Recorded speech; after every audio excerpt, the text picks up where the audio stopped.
Hey there, and welcome back to Yosemite Valley. Thank you so much for clicking on this video again, and welcome back to Planet Zoo.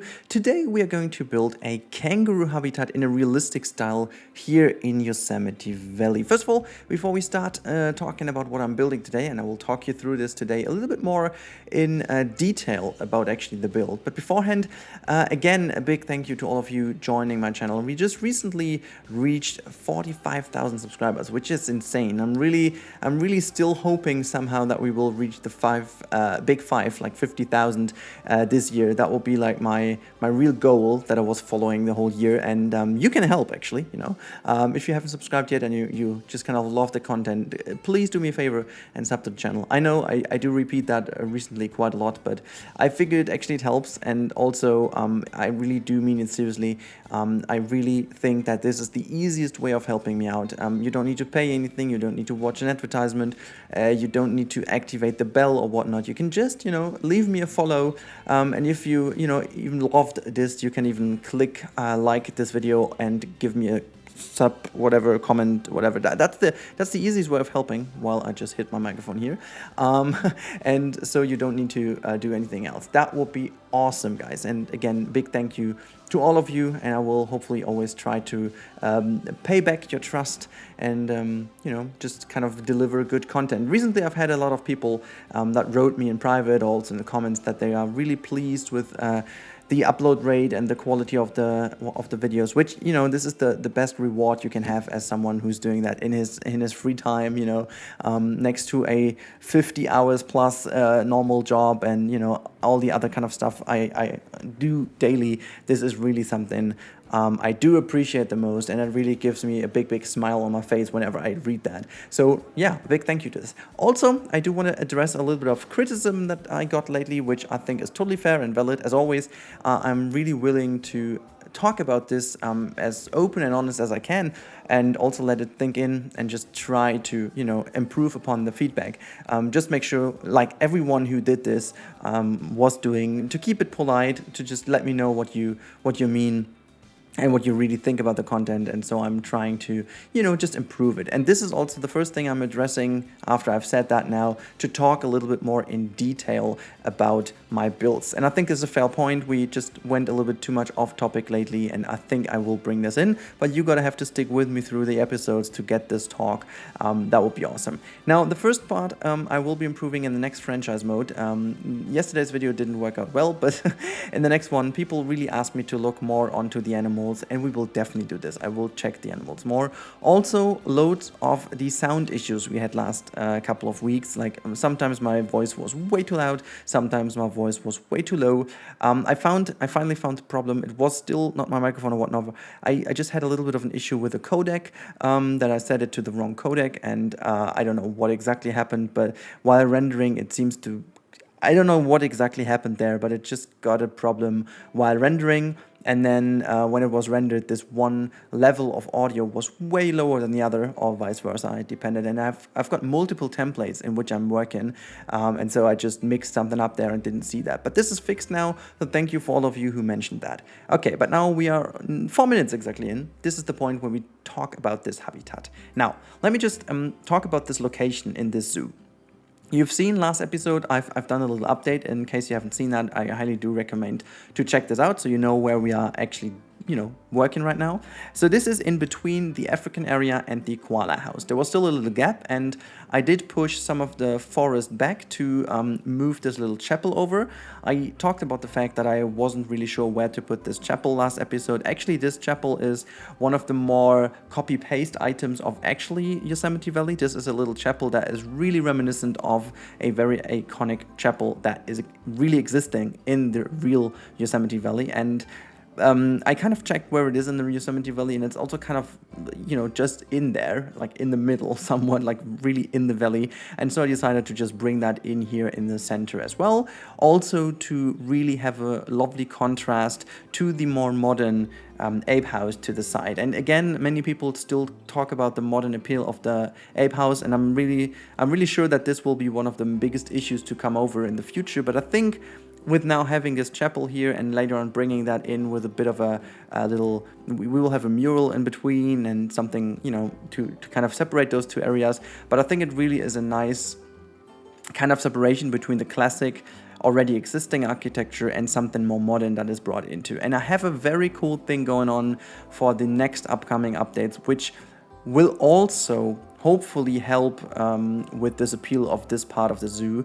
The next couple of episodes will be hopefully super interesting for all of you, but also they kind of transport a big risk, to be honest. I'm doing something, and I've even already started doing that, which is pretty risky. I'm gonna say that, but it could be that I'm wasting a whole bunch of time and no one is going to like that, and I have to redo everything. But I will just go that risk this time, and hopefully that it will pay out in terms of interest and also in terms of what I want to, you know, do with Yosemite Valley, because we have to finish it. We have to bring the last bit in and still keep it somewhat open to, you know, realize kind of a great zoo at the end of the day. And I don't want to start a new season. This is effectively the last season of Yosemite, and that's also the reason why I'm, you know, kind of pinpointing around this, you know, ending this in style thing all the time.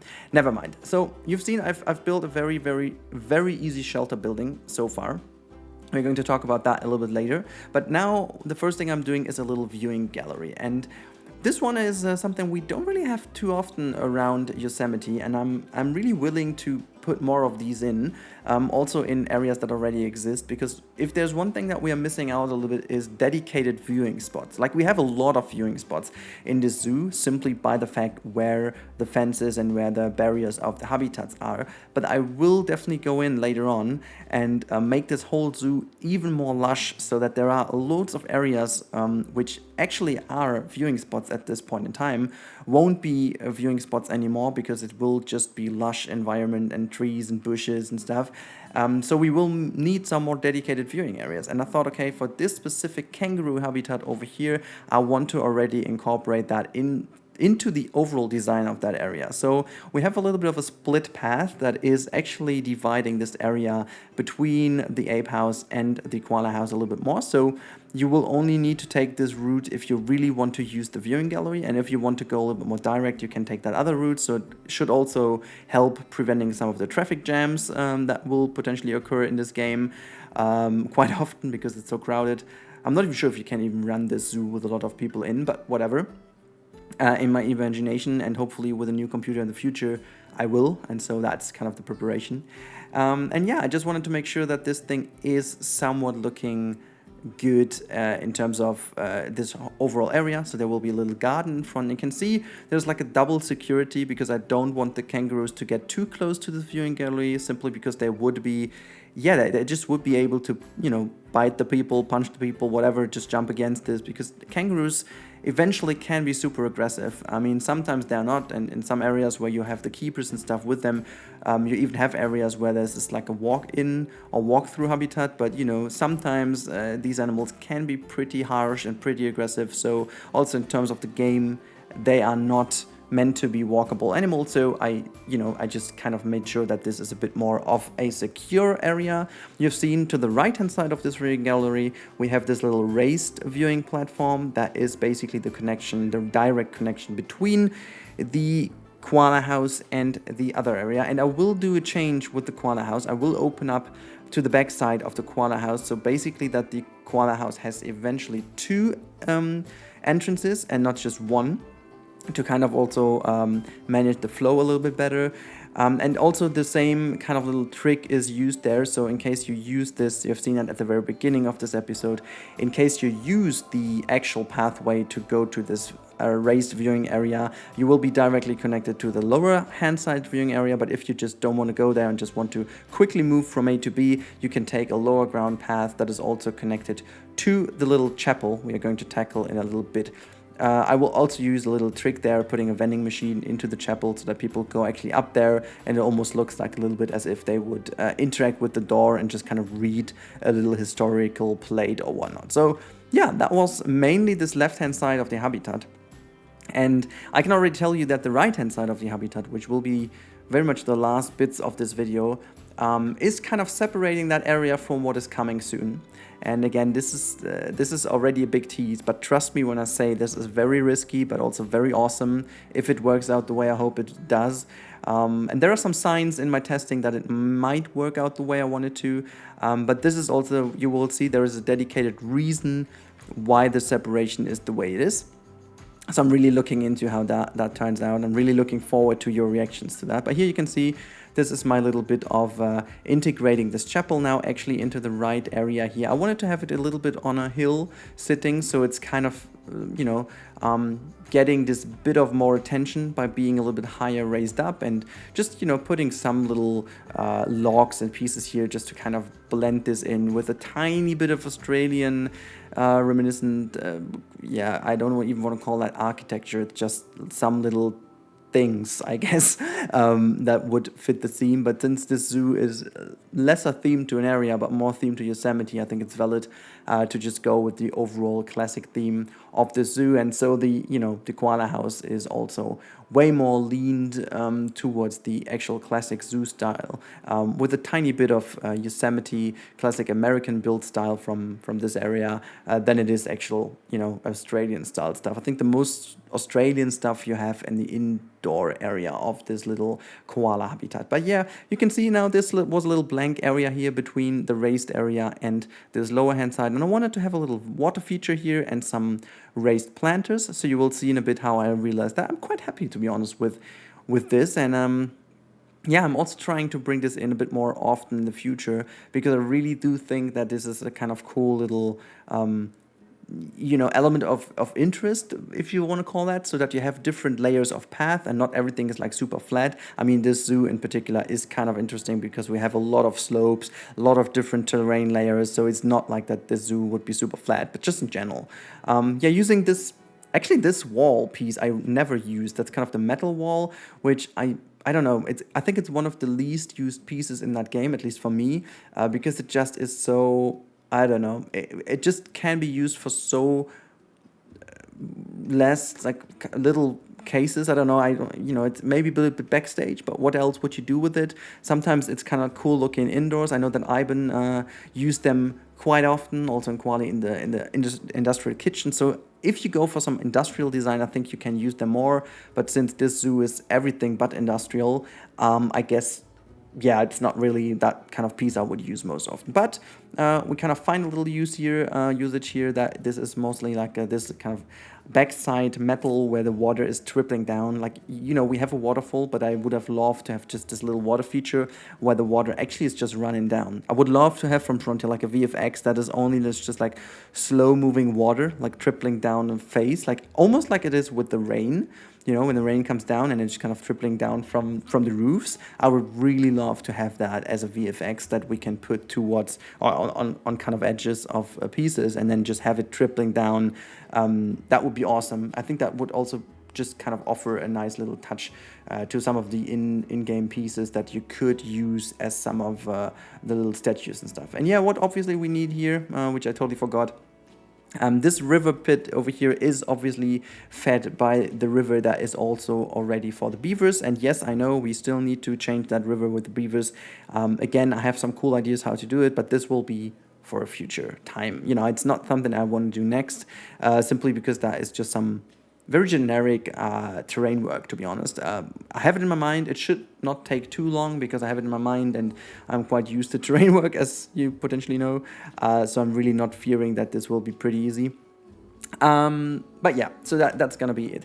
Now for the actual, and I said this is going to be like a realistic kangaroo habitat, and always like take the realistic with a tiny bit of salt, you know, because it's as realistic as we can go for this Yosemite build, because obviously kangaroos lately have been held in many different zoos also across Europe. They basically never are like super hot animals like koalas, for example, that are, you know, that need to be indoors. They can also live a lot better in some colder environments. They get more used to it. So what I wanted to have over here is definitely a bit more of a open outside area, but we do have this house where they can go in when it's really cold outside, you know.